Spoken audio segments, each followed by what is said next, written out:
College ക്യാമ്പസിൽ ഏറ്റവും കൂടുതൽ വോട്ട് നേടി ജയിച്ചു എന്ന് പറഞ്ഞില്ലേ? അപ്പം ബേസിക്കലി കോളേജിലെ നമ്പർ 1 ആളായിരുന്നു. അയ്യോ, നമ്പർ 1 എന്നൊന്നും പറയില്ല. ഞങ്ങളൊരു ഗാങ് ഉണ്ടായിരുന്നു. പാലായിൽ നിന്ന് നടന്നു പോകുന്ന ഗാങ്ങാണ് ഞങ്ങൾ.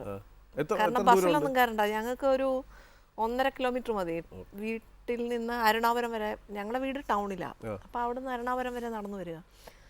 അപ്പോൾ ഞങ്ങൾ BSc സുവോളജി എൻ്റെ തൊട്ടടുത്ത വീട്ടിൽ നിന്നുള്ള ഞങ്ങൾ ഒരു 4 പേര് ഒരുമിച്ചാണ് എന്നും നടന്ന് പോകുന്നത്. അഭിനയമൊക്കെ ഉണ്ടായിരുന്നു കോളേജിൽ? ഡ്രാമ സ്കൂളിൽ നന്നായിട്ട് അഭിനയിക്കാൻ. സ്കൂളിൽ എനിക്ക് തോന്നുന്നത് 2ാം ക്ലാസ്സിൽ പഠിക്കുമ്പോഴാണ് ആദ്യമേ സ്റ്റേജിൽ കയറുന്നത്. 4-ലൊക്കെ പഠിക്കുമ്പോഴൊക്കെ ടീച്ചേഴ്സ് എന്തെങ്കിലുമൊക്കെ പഠിപ്പിച്ച് ഡ്രാമയൊക്കെ പഠിപ്പിച്ച് കയറ്റുമായിരുന്നു. തുടർന്നും അങ്ങനെ യൂത്ത് ഫെസ്റ്റിവലിലൊക്കെ കയറിയിട്ടുണ്ട്. ഇല്ല, കവിതയ്ക്ക് പദ്യപാരായണം, റെസിറ്റേഷനൊക്കെ സമ്മാനം കിട്ടുമായിരുന്നു. പാട്ടില്ല. പാട്ട് പാടുമെന്നാണല്ലോ എൻ്റെ അറിവ്. പിന്നെ അത് കഴിഞ്ഞ് കോളേജിൽ വന്നിട്ടും ഈ അഭിനയവും ഉണ്ടായിരുന്നു. കോളേജിലെ എല്ലാ ഡിക്ലമേഷൻ, റെസിറ്റേഷൻ, എലിക്യൂഷൻ, ഡ്രാമ എല്ലാത്തിനും കൂടുമായിരുന്നു. അപ്പോഴും ഈ മത്സരങ്ങൾക്കൊക്കെ പോകുമായിരുന്നു കോളേജിൽ നിന്ന്? കോളേജിനുള്ളിലാണ് ഈ മത്സരങ്ങൾ. കോളേജിന് പുറത്ത് പോകുന്ന ക്വിസ് കോമ്പറ്റീഷന് മാത്രമേ ഉള്ളൂ. ഡ്രാമയ്ക്കൊന്നും പോയിട്ടില്ല. നമുക്ക് അടുത്ത ഒരു മാറ്ററിലേക്ക് പോകുന്നതിന് മുമ്പ് ഒരു പാട്ട് ആവാല്ലേ? പാട്ടാവാം. അപ്പം ഏതാ പാട്ട് ഇഷ്ടമുള്ളതെന്ന് പറഞ്ഞാൽ ആ പാട്ട് നമുക്ക് കേൾക്കാം. എസ് ജാനകി പാടിയ ഉണരുണരു ഉണ്ണിപ്പൂവേ എന്നുള്ള പാട്ട് വളരെ മനോഹരമായ ആലാപനമാണ്. എസ് ജാനകിയുടെ സ്വരത്തിൻ്റെ മാധുര്യം ഏറ്റവും ഭംഗിയായിട്ട് അനുഭവിപ്പിക്കുന്ന ഒരു ഗാനമാണ്. പിന്നെ അതുകൂടാതെ അത് നമ്മളെ ഒരു ഗ്രാമത്തിൻ്റെ അന്തരീക്ഷം, അതിൽ നായിക എനിക്ക് തോന്നുന്നു അംബിക വള്ളം തുഴഞ്ഞ് ഒരു പ്രഭാതത്തിൽ ഒരു ഗ്രാമത്തിൽ വള്ളം തുഴഞ്ഞു പോകുന്ന ഒരു രംഗമാണ് ചിത്രീകരിച്ചിരിക്കുന്നത്. ഒരു മനോഹരമായ പ്രഭാതം.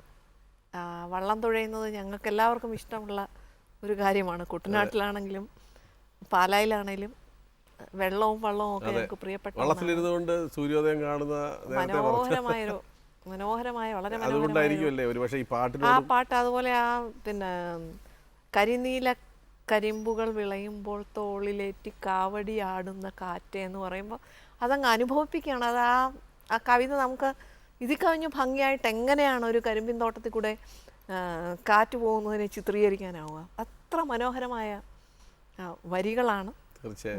കവിത തുളുമ്പുന്ന ഗാനം. അതെ, കേൾക്കാല്ലേ?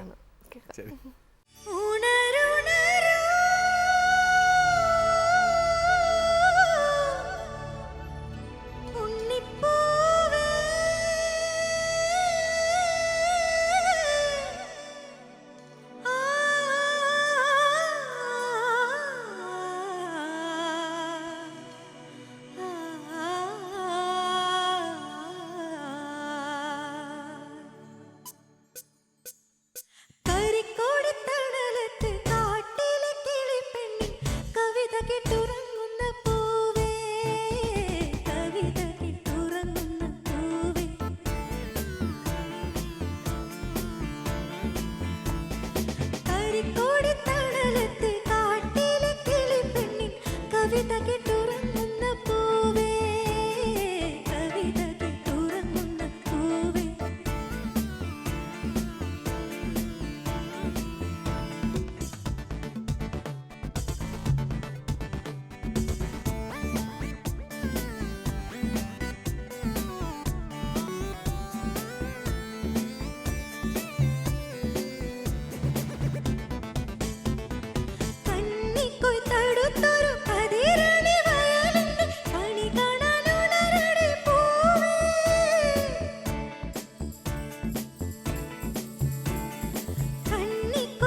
Thank you.